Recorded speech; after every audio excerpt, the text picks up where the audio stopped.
Mark Wahlberg sat across from Michael Strahan in the familiar studio lights of Good Morning America, his posture composed yet tense. From the moment the cameras began rolling, there was an electric undercurrent to something unspoken but palpable. The hosts greeted him warmly, the usual preamble, but Wahlberg's eyes flickered with intensity. Strahan asked the first question, poised, professional, regarding Wahlberg's latest project. But Wahlberg's tone immediately shifted. He responded sharply, cutting in before the question was fully out. The mood changed in an instant. What should have been a routine promotional interview morphed into a battlefield of words, and from there it escalated fast. The audience, both in studio and at home, sensed the fracture. This was no normal morning show segment. Wahlberg leaned forward, voice firm, pushing back against a line of questioning that he deemed misinformed or unfair. Strahan tried to interject, redirect, bring the tone back to civility, but Wahlberg didn't relent. Every time Strahan paused or offered a softer comment, Wahlberg's expression hardened. It felt less like an interview and more like a confrontation. The studio lights glowed. The cameras captured every micro-expression. Wahlberg's frustration mounted as his jaw flexed, his cadence grew clipped. Strahan, maintaining host composure, raised his voice just enough to be heard. But when Wahlberg slammed his hand on the table, inaudible through it became clear this was not just spirited talk. This was an explosion waiting to happen.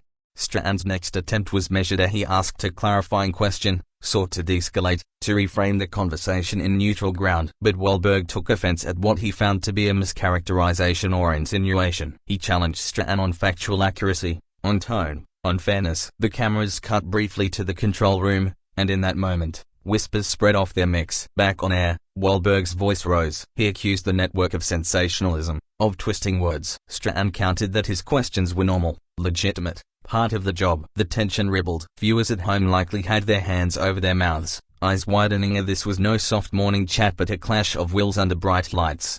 A crew member off to the side silently exchanged glances. Producers in the control room hovered, ready to cut or intervene. But nothing stopped the rising storm. Wahlberg's tone became pungent with indignation, his words clipped. He accused Strahan of attempting to provoke controversy. "You want me to say something dramatic," he snapped, "so you can get ratings." Strahan stayed calm, raising both hands in a pacifying gesture. He reminded the audience and perhaps Wahlberg that they were there to talk about the film, the art, not personal attacks. But the damage was done. The air crackled with intensity, and in that moment, the show teetered between interview and meltdown. Wahlberg's voice softened briefly, an odd lull in the storm before snapping back. He turned his head, glancing off camera, as if seeking an ally or an escape. Strahan pressed onward with a follow-up, trying to anchor the conversation to safe terrain. Wahlberg cut him off again, sharply, demanding respect. He insisted that his intentions were being misrepresented. The audience held its breath. The exchange now doubled back on itself. Accusations, counter-accusations,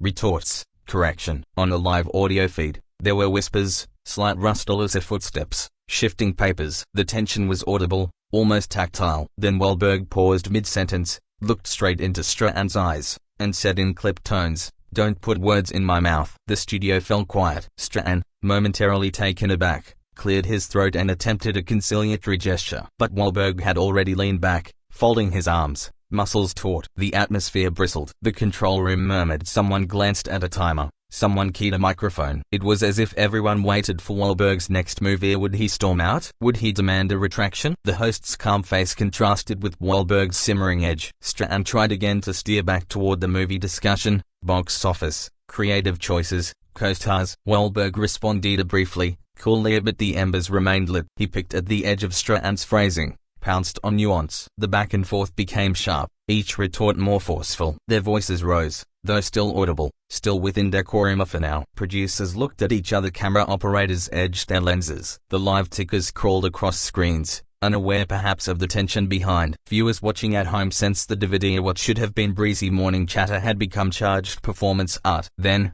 Wahlberg paused in mid-reply, drew in a breath, and said, "You know what? I'm done." It hung in the air. Strahan sat back, eyes widening slightly. Wahlberg stood abruptly, a chair scraping behind him. For a heartbeat, no one moved. The cameras panned, capturing every twitch. The live audience gasped. Studio lights glinted. Strahan remained seated, asking softly if he could respond. Wahlberg's face was resolute. He turned away, marched toward the edge of the set. Then, with finality, he walked off-screen. The monitors cut a wide shot. The host sat frozen for a half-beat, then regained composure, apologizing to viewers, trying to salvage the segment. Off-camera, Wahlberg's footsteps echoed in corridors. The crew looked stunned. Back on air, Strahan addressed the remaining cameras, acknowledging a challenging moment and expressing regret that the interview ended prematurely. Producers' voices whispered in earpieces, trying to transition to a fallback segment. The studio's energy shifted, from confrontation to recovery. The audience in the studio shifted in their seats. The director's chair seemed hollow. As the show cut to commercial, staff scrambled to recalibrate. The explosion had happened and aftershocks radiated. In post-interview coverage, media outlets leapt on clips. Wahlberg slamming his hand,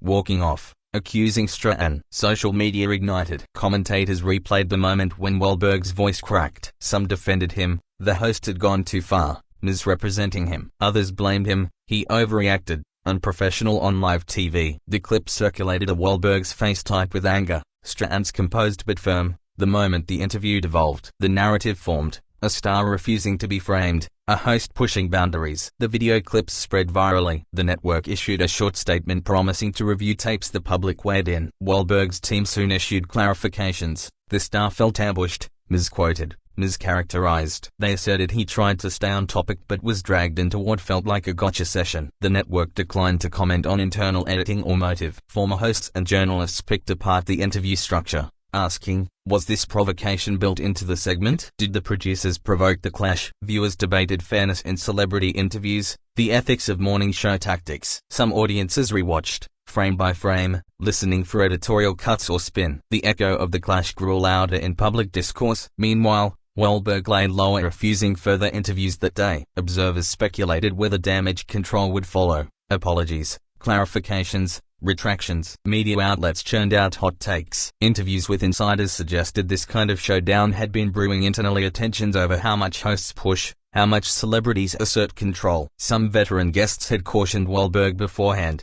be prepared for ambush questions. But nothing foretold how fiercely today's segment would erupt. The fallout extended beyond just one morning show. It sparked conversation about civility, media power dynamics, respect on live television. Days later, Good Morning America reopened the issue with a demure acknowledgement, a small apology for the abrupt ending. Strahan, in a later appearance, acknowledged the tension, expressed regret for how things escalated, and said he had only sought honest answers. Wahlberg, in a separate statement, said he regretted the fallout but stood by his insistence on fairness. Press junkets were rescheduled to diffuse conflict. The public remained divided. Some called on Wahlberg to apologize, others urged the network to examine its format. The clash remained the headline moment of that week's entertainment news cycle. In retrospective commentary, media analysts cited this as a cautionary tale. Live TV is volatile, personalities collide, and no matter how polished the production, emotions can overflow. They pointed to audience expectations of conflict, to ratings pressure, to segments structured to provoke. They noted how quickly respect can fracture under bright lights. The Wahlberg-Strahan moment became a case study in broadcast risk. Lessons were drawn: better question preparation, host sensitivity,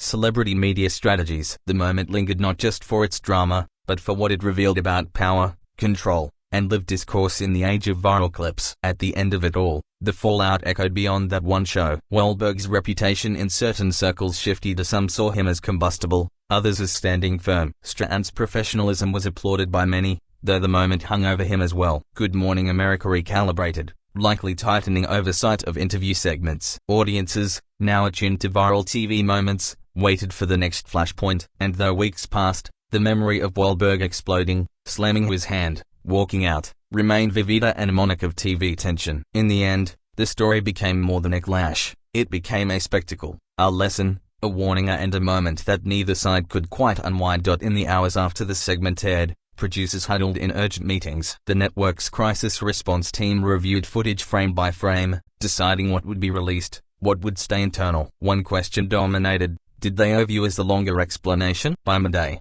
clips had already reached millions online. Comment threads multiplied, hashtags trended worldwide. Some staff defended Strahan's professionalism, others quietly wondered if they should have intervened sooner. The studio corridors buzzed with speculation. Was this a one-off meltdown, or a symptom of deeper friction between Hollywood's guarded stars and the blunt realities of live journalism?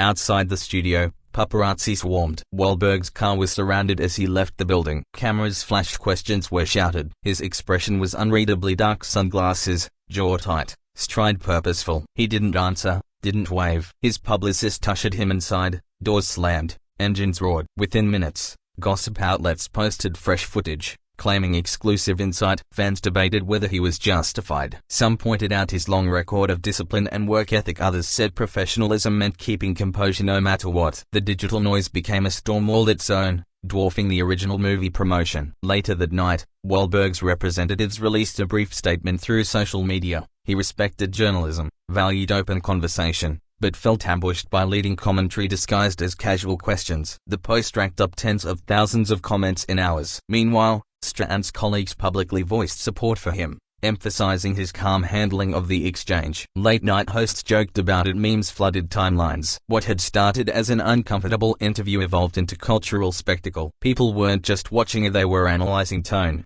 body language, even lip-reading background murmurs for clues. Inside ABC's headquarters, executives debated damage control. Should they invite Wahlberg back for reconciliation, or let the story die naturally? The concern wasn't only reputational, it was contractual. Future guests might demand assurances, no ambushes, no viral bait. Producers knew trust it was currency. Behind closed doors, a few suggested reaching out privately to Wahlberg's team. One senior producer drafted an email expressing regret for miscommunication, hoping to keep the door open. In the media business, yesterday's controversy could be tomorrow's reunion special, if managed shrewdly enough. Wahlberg, meanwhile, retreated to his workout routine and family commitments. Those close to him said he was irritated by how exaggerated the coverage had become. He insisted he had merely stood up for himself, not exploded. In gym interviews days later, he spoke in measured tones about staying grounded, yet the clip kept replaying, every gesture dissected, every pause interpreted. The narrative slipped beyond his control. Even fans who defended him admitted the optics were tough, the slammed hand, the walk-off, the glare. The internet had captured it all in perpetuity. Strahan, accustomed to high-pressure moments from his football days, took the aftermath with stoic grace. Privately, though, sources said he was disappointed. He had respected Wahlberg's career and admired his discipline. The exchange had blindsided him too. In subsequent segments, he kept his humor but seemed momentarily more cautious, double-checking phrasing before diving into deeper questions. Some viewers noticed the subtle restraint. He addressed it indirectly during a later broadcast. Sometimes conversations get heated, but that's part of being real. It was both acknowledgement and closure, delivered in a single calm sentence. Meanwhile, entertainment analysts turned the clash into think piece gold. Articles sprouted with headlines like "When Interviews Go Off the Rails" and "Authenticity versus Media Control." Commentators debated whether celebrities had grown too defensive, or whether hosts had grown too probing. Podcasts replayed the confrontation like a boxing match, breaking it into rounds. The line between journalism and performance blurred further. Each side claimed authenticity, and audiences, hungry for real emotion in a polished media landscape, devoured it. The Wahlberg moment, as it was dubbed, became shorthand for celebrity candor gone volcanic. Weeks passed, yet the footage still resurfaced whenever networks needed ratings jolts. YouTube compilations labeled Top 10 On-Air Meltdowns featured the clip prominently. Wahlberg's team disliked the association but couldn't stop its momentum. Every time he appeared elsewhere at a charity event, a movie premiere, someone inevitably asked about it. He learned to deflect gracefully. "That's old news, man. Let's talk about the work." Still, reporters saw opportunity in revisiting controversy. For them, conflict sold. For him, it was a reminder that one flash of emotion could overshadow years of discipline. Gradually, public opinion softened. Fans reframed his reaction as a human memento, a sign that even disciplined professionals have limits. Others admired Strahan's composure under fire. The incident began to symbolize something broader, the strain between authenticity and public image. College media courses used it as a modern case study. Students debated whether either man truly lost control or whether both had fallen victim to the expectations of televised drama. Over time, the narrative evolved from scandal to sociology, from gossip to lesson. Months later, Wahlberg accepted an invitation to appear on another morning show. The producers were cautious, he was cordial. The host mentioned the previous incident lightly, and Wahlberg chuckled. "Hey, sometimes things get heated," he said. "We're all human." That easy humor landed well, and applause followed. Redemption through levity, it worked. Clips of his relaxed demeanor circulated as proof he'd moved on. The same social networks that once mocked now applauded his maturity. In a media world driven by constant cycles, comeback arcs are inevitable, and Wahlberg mastered his with timing and grace. Strahan, too, moved forward. He continued hosting, his credibility intact. Viewers respected how he'd handled tension with professionalism. When asked in a later interview about that day, He replied simply, "No hard feelings. We all care about what we do." His words carried weight because they conveyed empathy without surrendering authority. The two men eventually crossed paths at a charity gala. Witnesses described a friendly handshake, brief words, even laughter. No cameras captured it,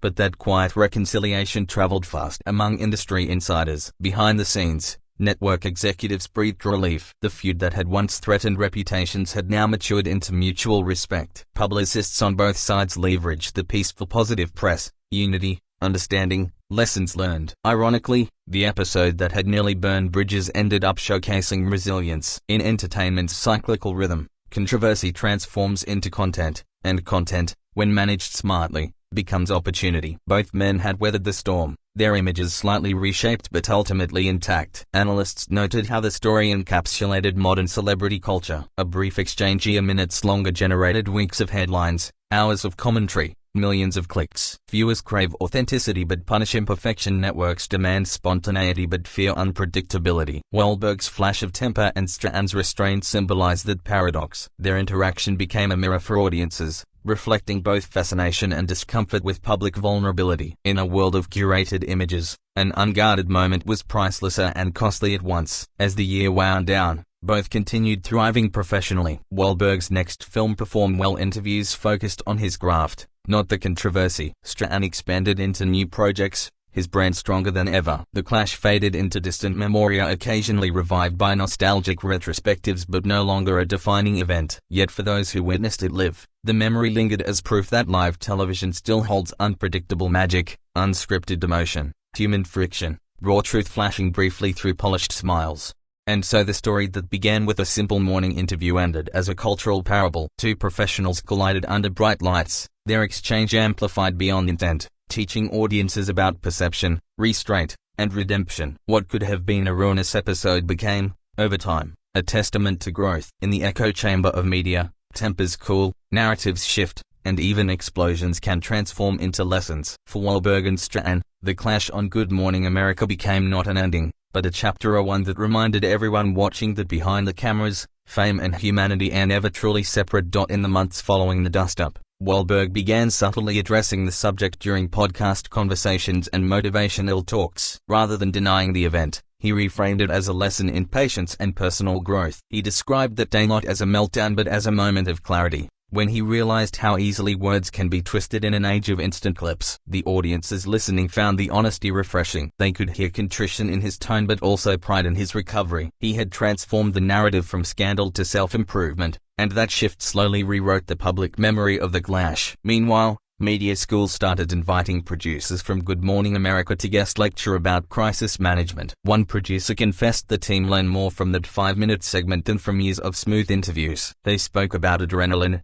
timing, and how hosts must juggle empathy with inquiry. Students scribbled notes, fascinated by how a live broadcast could spiral so fast. The takeaway was not blame but awareness, that genuine dialogue on air demands constant calibration. Even the smallest miscue of tone can ignite fireworks viewed by millions. By spring, a documentary crew approached both camps about participating in a film exploring famous live TV controversies. Initially, Wahlberg declined. He wanted distance, not dissection. But later, after reviewing the proposal, he agreed on one condition: it had to emphasize lessons, not gossip. Strahan accepted too, provided the story focused on professionalism rather than sensationalism. The project, eventually titled Mixed Moments, When Live TV Goes Louder, promised balanced insight. Cameras followed editors, producers, and psychologists analyzing why humans freeze or flare when tension peaks under pressure. When the documentary aired months later, audiences watched with renewed curiosity. The footage replayed the original clash but slowed down,